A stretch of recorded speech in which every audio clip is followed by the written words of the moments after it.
اليوم غادي نحضر واحد الطبق ديال البيض من اليابان كيتسمى أجيتاما. هذا الأجيتاما هو بيض مسلوق كي يتنقع في خلطة فيها صويا صوص ومكونات أخرى، وكي يعرفوه حتى باسم نيتاماغو. فاليابان هاد البيض معروف بزرف وكي يتقدم فوق الرام الطبق ديال الشعرية اللي كيبان بزرف في أنميات يابانية بحال ناروتو. أكيد شفتوه.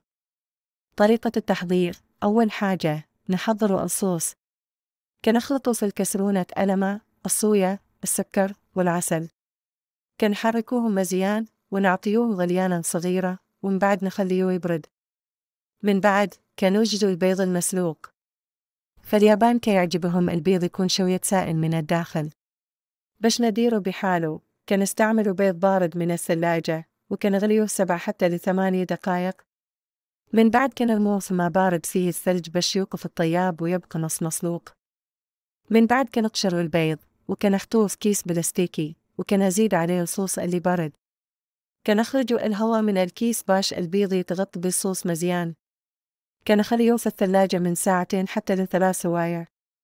كل ما طول الوقت كي تشرب البيض المذاق أكثر.